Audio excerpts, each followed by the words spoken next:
On se trouve actuellement dans le parc archéologique européen de Bliesbruck-Rheinheim et plus précisément dans les vestiges des thermes. Ce site s'étend de part et d'autre de la frontière franco-allemande et permet la découverte d'une agglomération antique, ainsi que d'une proche villa qui lui est contemporaine.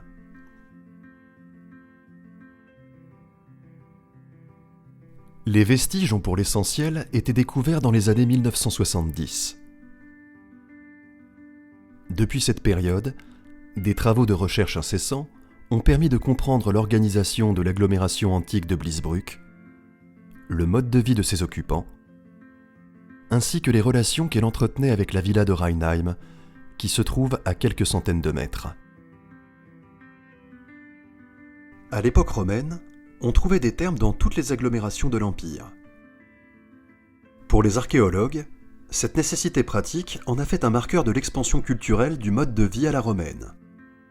C'est dans ces bâtiments que l'on venait se laver, sans distinction de classe sociale. Les pièces des thermes étaient hautes et ancrées sur des fondations profondes. Le décor en était soigné et servait à rendre le séjour agréable.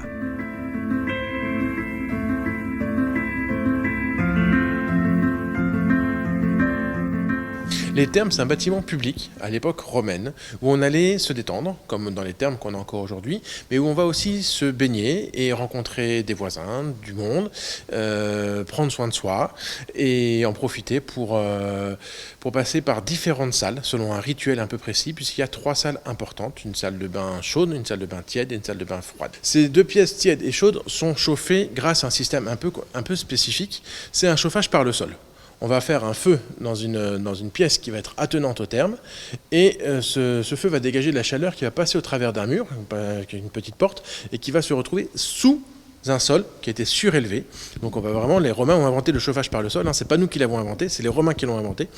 Et ce sol en chauffant va chauffer la pièce. La pièce chaude va avoisiner des températures aux alentours de 50 degrés, pour dire qu'il est fait très chaud. Et le sol est tellement brûlant que l'on est obligé d'avoir des sandales en bois pour ne pas se brûler la plante des pieds, parce que la sensation est à peu près la même que quand on va à la plage au mois d'août vers 14h, où le sable est très très très brûlant. Là c'est à peu près la même chose, de manière amplifiée. Donc on va aller dans ces 3 pièces, chaudes, tièdes, froides. La première, ce sera la pièce tiède. On va commencer à se nettoyer un peu à sec. Ensuite, on va aller dans la pièce chaude, on va transpirer, il y a un bain qui nous y attend, il y a des bancs, on va transpirer, il faut imaginer beaucoup de vapeur. Ensuite, on va retourner dans la pièce tiède.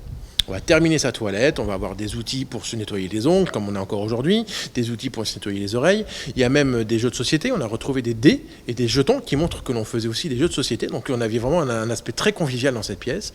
Et ensuite, on allait terminer dans la pièce froide, où un bain nous attendait encore, mais un bain à température ambiante, donc il faut imaginer un bain aux alentours de 15-16 degrés, donc ça revigore un petit peu, et les Romains considéraient que ça permettait d'assouplir la peau et de la rendre plus ferme.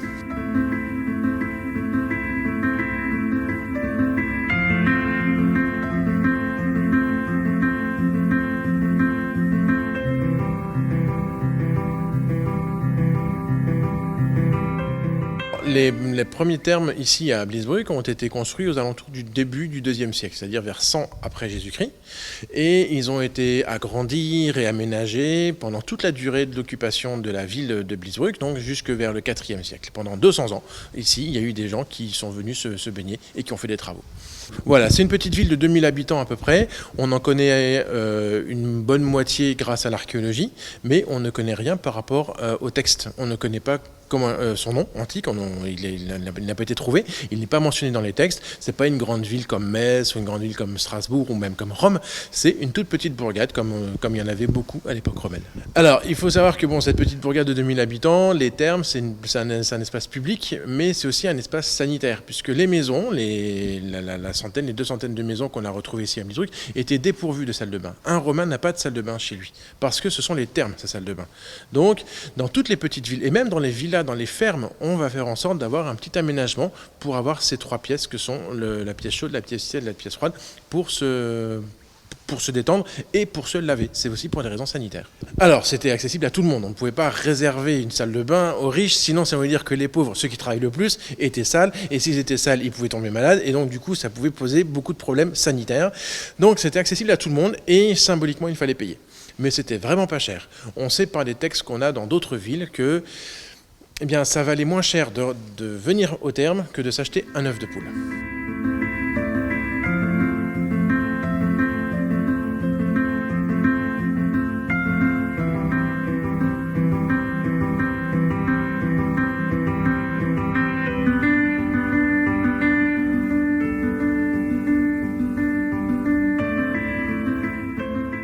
Il y a deux choses, il y a un aspect spatial et un aspect chronologique. La princesse, elle est gauloise, donc elle est en plus de 400 ans avant Jésus-Christ, c'est-à-dire qu'elle n'a vraiment pas connu Vercingétorix, encore moins Jules César, et donc elle était déjà morte depuis bien longtemps et enterrée depuis bien longtemps quand Bliesbruck a été créé. Par contre, à Rheinheim, il y a aussi des vestiges de l'époque romaine. Ici, on a une petite ville, et de l'autre côté de la frontière, une frontière qui n'existait pas à l'époque romaine, on a une grande villa. Alors une villa, c'est une ferme à l'époque romaine, mais celle-ci, elle est en plus assez luxueuse. C'était la résidence d'un aristocrate local qui siégeait dans un sénat à Metz et qui venait ici en villégiature, qui était très très fortuné, qui en plus a aidé de sa fortune au développement de la ville de Bliesbruck, donc il y avait vraiment un lien entre les deux. Et donc côté allemand, on n'a pas que du gaulois, on a aussi du romain, mais on a une thématique rurale, alors qu'ici on est sur une thématique beaucoup plus citadine. La villa de Rheinheim, qui s'étend au nord, était un établissement agricole qui contrôlait toutes les fermes alentours. La taille de cette villa témoigne de son importance. Des marchands de toute la cité venaient commercer sur ces terres. Pour pouvoir s'enrichir, il leur fallait d'abord complaire au seigneur qui tirait son pouvoir des rentes foncières et du commerce sur ces terres. Oh, grâce en soit rendue à Septime Sévère, notre empereur. Te voilà enfin arrivé, Amicus.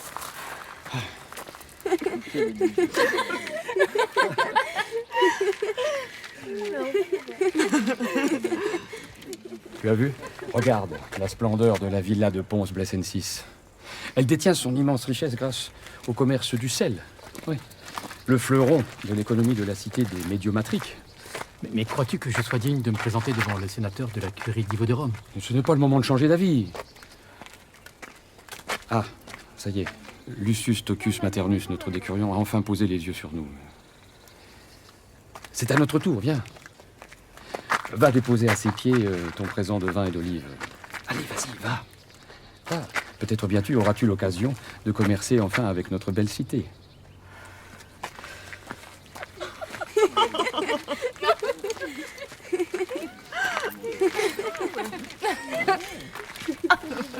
Ave décurion. Saluez, ô décurion. Je te présente mon ami Catulus.